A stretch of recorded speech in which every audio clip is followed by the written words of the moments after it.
Thanks for letting me stay on with your crew, Captain. I plan to be a very generous queen to all my friends. I can see we're gonna get along just fine, your high exaltedness. Don't start with that. Risha will do fine. For now. Every captain needs a good first mate. Corso doesn't know what it takes to run a starship. But I do. Considering the light years you've been racking up, I suggest a hyperdrive overhaul and a sublight engine tune-up. Which do you want first? The last thing we need is to get stranded in deep space. Keep my hyperdrive hyper. Consider it done. I'll be indispensable before you know it. Bet you were surprised to see I can hold my own in a fight. I'm pretty good with a blaster. My father taught me to shoot when I was 4 years old. Sounds like Nock didn't give you much of a childhood. Are you kidding? His lieutenants were terrified of me. They let me do whatever I wanted. Father wanted me self-sufficient as early as possible. Said I'd need it to survive. He was right. I still remember the day he told me he was going to sleep for a while. Said I was on my own. Tell me he at least gave you credits before he froze himself into carbonite. He wasn't the greatest father in the galaxy, but he planned ahead. Gave me a blaster, a starship, and plenty of credits. I was 11, made my first solo hyperspace jump and flew to Dantooine. Father had a hideout there. Talk about your one bantha planets. For a few years, Dantooine's population was doubled thanks to me and Father frozen in carbonite. You talk a lot about Nock, but you've never mentioned your mother. She died when I was young. I don't remember her. Looking back, I should have been miserable. But it was just a big adventure. Speaking of which, we're overdue for some more excitement. What do you say we get back to our latest caper? Sometimes I can't believe you actually got back my crown. Do you know how many spacers died looking for it? Don't take this the wrong way, but when we first met, I thought you'd end up like all the others. I'll always beat the odds. You can count on that. Why do you think I stayed with you? I'm hoping some of that luck rubs off. What I'm really saying is, thanks. I wouldn't be where I am without you. You don't have to thank me, Risha. We're not business partners anymore. That's all the more reason to say something. Anyway, didn't mean to slow us down. I'm sure we have plenty to do. I think I figured out why we get along so well, Captain. We're both restless people. It's how we survive. Trouble loves us, and we just keep on moving. Eventually, Trouble gets tired of following and gives up. There's always more trouble where that came from. Exactly. Isn't it wonderful? There wasn't nearly enough trouble growing up on Dantooine. After being a crime lord's daughter, sitting around got dull real quick. I had a big library of holo recordings from my father, but I could only watch them so many times. Never figured Nock for the sentimental type. He left you a bunch of holos dispensing his life's wisdom? If by wisdom you mean teaching me how to become a criminal, then yes. He was a good teacher. Very detail-oriented. By the time I was 14, I'd had enough. I buried Father's carbonite chamber someplace safe and hit the hyperlanes with a new identity. Those were good times. I met Drayen and Adila, got mixed up with Beryl Thorne, lived a life of crime. Every time I see some idiot scrubbing tables at a cantina, I think of how lucky I am. Normal jobs are for people who aren't smart enough to earn a real living. I'm starting to enjoy these chats, but I'm feeling restless. Let's go find some trouble. I envy you, Captain. You'll always be free to do as you please. That all changes for me, once I'm a queen. I thought the whole point of ruling a planet was to do whatever you feel like. My ancestors tried that. Didn't work out. I've studied records about the Drayen dynasty. They started from humble beginnings, distinguished themselves as war heroes, officially anyway. In reality, they backstabbed their way to power just like every other ruler. Some were better at it than others. Why didn't Nock make his own play for the throne? He was king of the backstab. He knew recovering the crown was essential to establishing legitimate rule. It's not enough to conquer a world, you have to hold it too. Father had his failings, but he inspired loyalty. Whenever he defeated a rival gangster, he always freed the enemy slaves. He gave them a choice. Join him or take their chances elsewhere. No recriminations for anyone who left. The rest became family. Interesting way to recruit new talent. How many slaves actually signed on? Those people had a lot of anger issues. Most were excited to have a job that let them express it. There was this one little Twi'lek girl who joined us. Best thief I ever met. Got into all sorts of trouble together. We were like sisters, but when Father's organization collapsed, we got separated. I never found out what happened to her. Never too late to find her. If she's as good a thief as you say, she might come in handy. That was a long time ago. Sometimes it's better to leave the past alone. You're really bringing out my chatty side today. That usually means I need to get some exercise. Let's find something more exciting to do than stand around.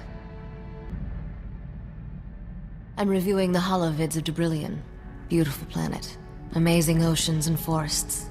One of these days I'll have to see it in person. Why wait? Give me the coordinates. I'll have us there by dinner time. Throttle down, Captain. Don't you think I'd have visited by now if I could? Father warned me to stay away from that planet before he went into hibernation. The spaceport has genetic scanners keyed to the Drayen bloodline. The King's doing everything in his power to keep me away. I'm not taking over without inside help. Until then, I have the holovids. If I'm going to take over Dubrillion, I can't keep looking for allies in the same old places. The scum of the galaxy isn't as useful when you're stealing a throne. I need a better class of accomplices. You can't steal anything big without some corrupt officials on your payroll. There are some interesting rumors out of Dubrillion. Turns out the aristocracy is unhappy with the king. Some nobles are secretly rebelling. Taxes are the leading cause of rebellions. I bet that's the problem. You have such a wonderfully simple view of politics. It terrifies me how often you're right. Dubrillion is turning into another Alderaan. A new queen could prevent that, assuming she had the aristocracy's support. But that means taking this game to a new level. You up for that? You're the one steering the ship. I'm just along for the ride. That's not exactly true, but thanks for the vote of confidence. That was confidence, right? I've put out feelers to some key Dubrillion nobles. When one of them bites, be ready to pounce. In the meantime, we have plenty of other business to keep us occupied. My search for allies in Dubrillion's aristocracy has been interesting. Got an offer from a lesser baron. What a piece of work. Guy must think I'm an idiot. Took 2 minutes to verify he's a spy for the king. He was baiting me into a trap. Knew what I like to do with traps. Turn them against whoever set them. Just one more thing we have in common. I sent the spy a phony meeting request from Nar Shaddaa. He's sending friends to help me. They're in for a surprise. Couple of Hutts owe me a favor. They promised to record the whole thing. I'll send the king a copy. Never thought I'd say this, but you're my favorite partner in crime. You make beating the odds look easy, Captain. That may be the biggest compliment you've ever paid me. I like to mix a little praise with the insults. Keeps you off balance. I've definitely learned a few dirty tricks from watching you work. Think I might have found a few of my own. We'll find out at our next death-defying showdown. I can't wait.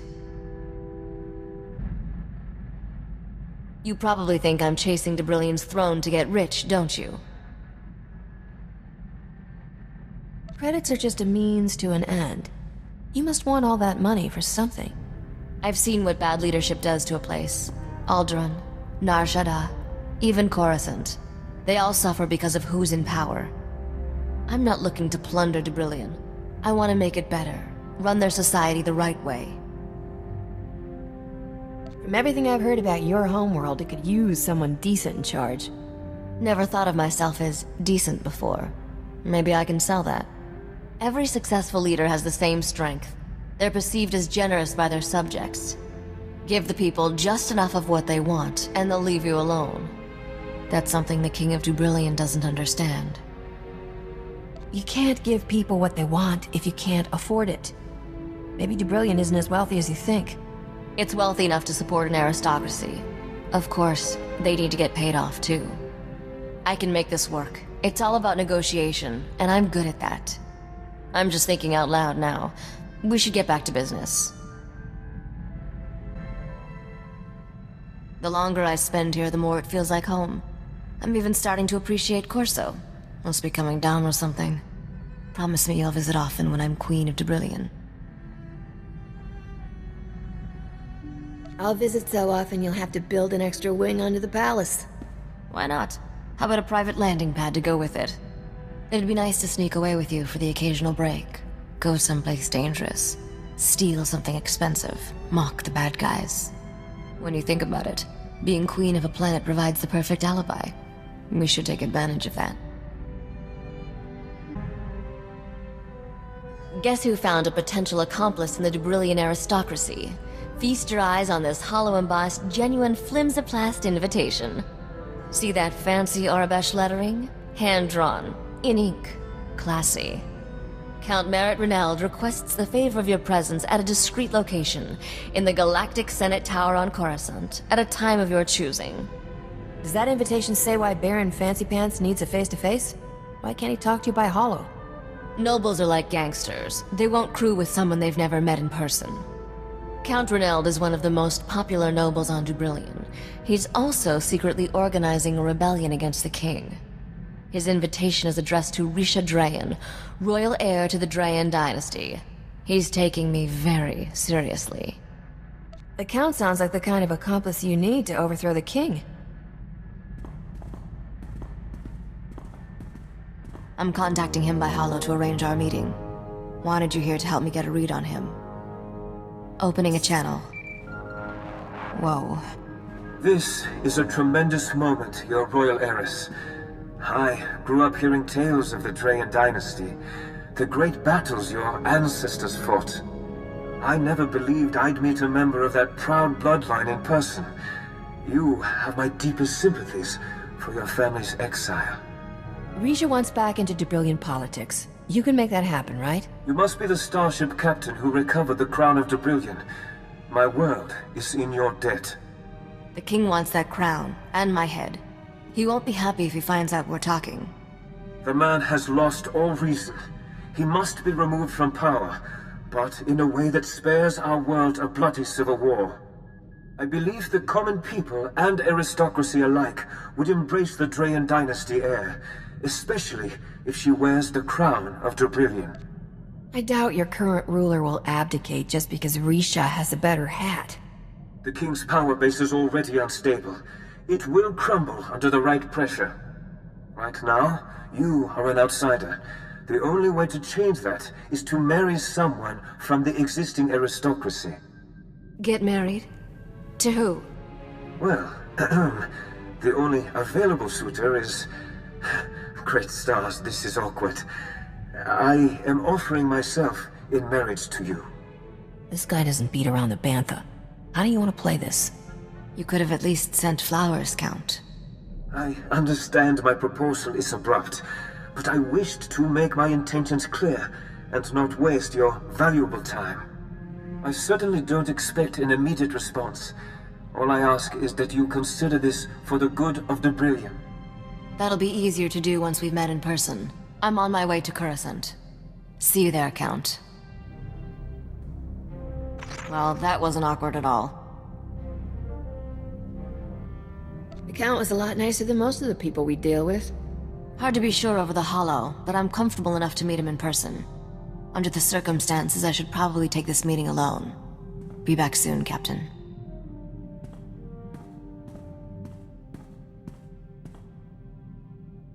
Never talked to a complete stranger for that long before. Count Reneld gives to charities, builds orphanages, creates wildlife preserves, and those are just his hobbies. You ever consider we've been wasting our lives?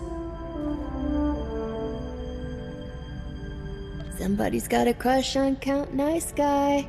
He is nice, but I'm not rushing into anything. I told the Count I needed time to think about his proposal. That'll give me a chance to run a deep background check. If this guy is as good as he seems, he just might help me overthrow the king without getting married. Count Reneld is a man of his word. He sends me daily updates about his rebellion's progress. Incredibly sweet, beautifully written updates. I knew taking Dubrillion's throne would be a challenge, but this is getting complicated. Merritt's every bit the man he appears to be. Even the dirt I've dug up on him turned out clean. It's Merritt now, huh? Sounds like you two are getting downright chummy. He keeps insisting I not refer to him so formally. It's cute. Nothing about this guy triggers warning bells. When it comes to husbands, I could do a lot worse. I'll stop bothering you. I needed to talk, and you're the only person who understands me. I'm always here if you need me. I'm sure there's trouble somewhere with our name on it. What do you say we go take all its credits? I was prepared for almost anything if it meant becoming queen. Foiling assassination attempts, fighting wars, bunking on this ship for years. Just kidding. Marrying the Count was never part of the plan. Can I really do that? I'm trying to think of what I wouldn't do to become rich and powerful. Nope, I got nothing. I've seen how your eyes wander every time we land on a new planet. You might get married, but could you stay that way? Ugh, I hadn't even thought about producing heirs. Not that he wouldn't be a great father. This conversation's officially given me a headache. Let's go do something outrageous.